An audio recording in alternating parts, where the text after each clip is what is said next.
We gratefully acknowledge that we come to you from the ancestral, traditional, unceded territory of the Selix Okanagan Nation in Kelowna, British Columbia. Hi, hi. I'm Dorothy Goodeye. I'm a member of the Saddle Lake Cree Nation in St. Paul, Alberta. I am a founding member and alumni of the Lived Experience Circle on Homelessness here in Kelowna. My Cree given name is Tahti Nipin Piesis Nakota, which means eloquent speaking springbird of Nakawino ancestry. I'm grateful to be part of this endeavor. Thank you very much for letting me be here. Hi, hi, hi. My name is Sherry Landry. I'm from the Degagoti Dene First Nations in Northwest Territories. And I've been here in Kelowna since '92 and honored by the name of Spotted Sage Woman given by the local Silks people.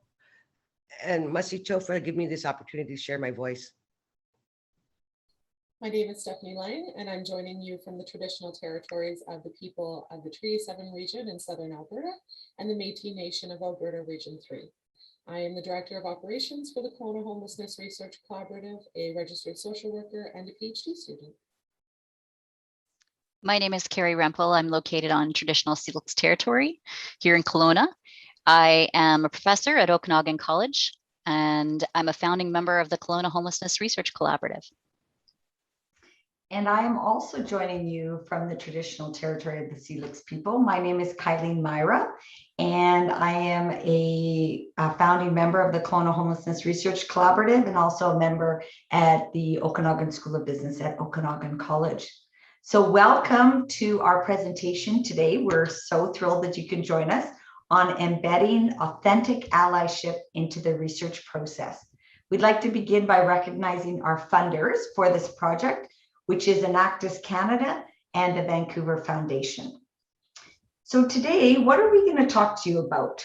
So we just want to give you a little bit of a brief overview. We are going to provide some context around the research project that we completed that led us to this allyship work that we're presenting on today. We want to bring to you our co-created definition of allyship. We want to share with you a couple products that we developed that we would like to encourage you to view around video production and a toolkit, and also an accompanying framework. And then finally, we want to leave you with a call to action about why allyship matters. Okay. Now I'd like to turn it over to Dorothy, who's going to talk about this phrase and how it's guided our research. It's preposterous to think that anyone should make decisions about something they know nothing or very little about. Throughout the past, social agencies, service providers, government authority, city, community, policymakers have been making decisions that affect our lives without knowing anything about us or even thinking to consult us on the ground level, thereby wasting funds on things that don't work. Funding can be used in a more productive way. That's good.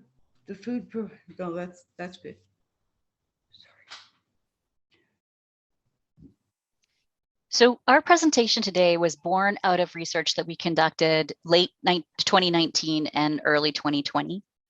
We set out to understand how people with lived experience residing in Kelowna describe what they perceive to be things that made them vulnerable to being homeless, and also to understand what could have been done to prevent that slide.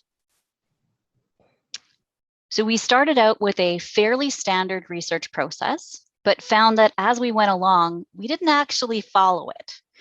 So what started as something that involved lived experience really as advisors and as part of consultations that we were doing, really transitioned into something that we would describe as co-creation. And without the input and active engagement in this work by Dorothy and Sherry, we would not have had the rich depth of feedback that we received. This experience of co-creation was unique and new to all of us. And we really realized that there was something here that we needed to examine and to share out to other people. So I'm going to pass it over to Stephanie now to share what we learned during our research process.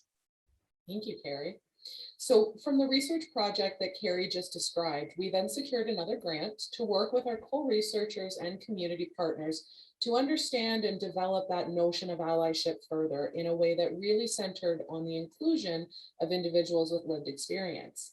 So by completing interviews and reflecting as a group and as individuals on our process of allyship, we created a number of products to share with researchers, educators, practitioners, students, participants, really everyone, including 2 videos around creating allyship in research, a framework, which we'll speak to later today, and an allyship in research toolkit, which is a resource for those conducting research with participants of lived experience.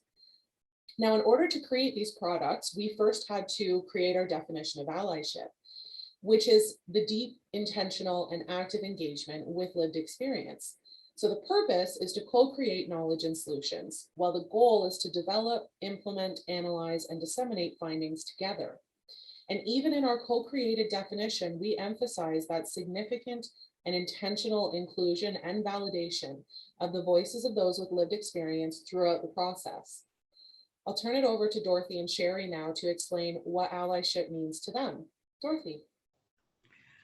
Allyship to me means creating an environment for working all together for the greater good, inviting all key people and organizations to the table to discuss a common problem and come to a good working solution. Document that procedure, progress, and results for sharing and future use. Allyship to me was bringing the homeless and the lived experience and all stakeholders and service providers to a common ground where we could meet as equals to get the true raw information that we sought, and making it meaningful to all that is involved. Everyone came to a sacred circle as equals to get raw information. And through this, we've all learned to become knowledge keepers of academic research ways, where we can apply this to other everyday living that we do too, to think of the data that we had to collect for the funders and whatnot. But it's like putting a circular holistic approach and a tripartite system of funders, right? And meeting that, oh, sorry. But meeting them where they're at. Thank you, Sherry and Dorothy, for telling us what allyship means to you. And their voices, as well as other voices, are included in the video. So you'll see here the Lived Experience Circle on Homelessness convener, Gerard Drawal, or G, as well as we've got voices in there from the Executive Director of the Journey Home Society, Stephanie Ball. And so these are 4 and 9 minute videos that really bring this topic to life in a really easy and engaging format from the people speaking their truth. And so we encourage you to go and look at these videos. We also are excited to show you the framework that we developed in our toolkit. And so why did we want to develop a framework? We wanted something that would be of use to a wide variety of both researchers, community, and academic, but as well as practitioners. So people developing programs, people in service provision, and students as well. And so we knew that people were intimidated by this process, didn't know where to start, wasn't sure what the required steps might be. And so we thought if we developed a guiding framework, we could provide steps. We could show how this lens of allyship is applied to these research steps. And then finally, we could provide some practical examples. And what we're really excited about is showing you this framework. And what you'll see is we're just going to speak about a couple of the items, and they're in a circular fashion, again, speaking to that circular holistic nature, but also recognizing that it's not a linear process. So if you find that you're at step 3 or 4 and you've got new voices that have been introduced, or you feel like you've missed some of the steps, you can go back and actually look at that step again. And so we would encourage you to make sure that as fully and completely you can apply the allyship lens to these stages of research. So just a couple examples about that. The first one is around relationship building. And here what we want to emphasize is that when you're doing research with people of lived experience, you don't start that process of building relationships at that time you're asking for them to participate in research. You need to develop the relationships, the trust, and work with them to make sure that they're buying into the process. So with our co-researchers, Sherry and Dorothy, we have known them for 3 to 4 years and have completed other projects and engagement activities before we went into this research together. And secondly, around questionnaire design process, make sure that no voices are privileged over another. So you need to make sure it's accessible, that you meet in places that are low barrier, that you maybe find different ways of recording or developing the design that makes sense to a wide variety of perspectives. So you really need to turn some of your assumptions about research on your head and really think about doing things differently. So as we wind up our presentation to you today, we want to conclude with telling you why allyship matters to us. So I'll start with Dorothy and Sherry. As human beings, we are all equal. We have a brain, heart, soul, and eyes to go with all that. We are built for comfort and connection. And I'm not comfortable with what I see in the world or on the street. Are you? What happened to moral responsibility? I believe it's in our genetic makeup to care and to help when we see suffering and strife, and never to repress that within ourselves. Everyone deserves to have a home and feel equal and that they belong somewhere. I see psychological homelessness and many neurological uniquenesses that need to be addressed out there. Through this project, I have gained a storehouse of knowledge to share. I have met some amazing people, developed an awesome network of caring people and skilled homeless people. And I'm grateful that people are ready to listen and work together for the greater good of the earth and its people. Hi, thank you.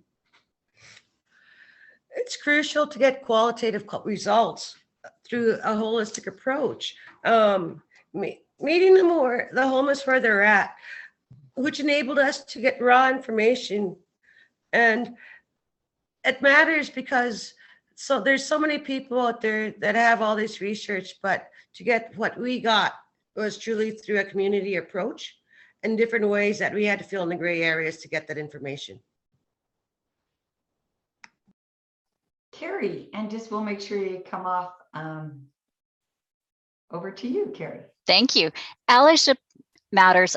You can listen to Dorothy and to Sherry and recognize what an impact that allyship can make in the research process. So speaking for myself, I've been fundamentally changed from the process of working with the whole team as we went through the research project that we did. Research needs to be grounded in more than an academic ivory tower perspective. And when we include those other voices, we really do get a much richer, a much more valid set of data that we can work with. Allyship matters to me because authenticity in research relationships is of the utmost importance. It's not only there to engage in research that's useful, that's impactful, but that makes a difference. So research and projects need to come from and with communities, not on communities. And this starts with shifting that focus to relationships and ultimately to allyship. Thank you to everyone for those very personal and poignant points about what allyship means to you. And really, when we look at it, this is just a summary and our final points. You can see that it is grounded by the community, that it accesses really hard to reach voices. So it increases the validity and reliability of the data, that people are more trusting of the results when they have input into the process and are more likely to share and use the finding. And finally, that it provides a seat at the table for those with lived experience who have so much to contribute and will likely do research with you in the future. And what we're so excited about is that our lived experience on homelessness co-reachers are part of additional research they're doing on their own and presenting at this conference. And we'll see the quote at the bottom, which really summarizes it all.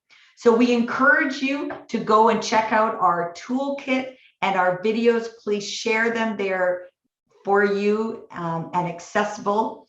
And we'd now like to open up our presentation to any questions that you might have.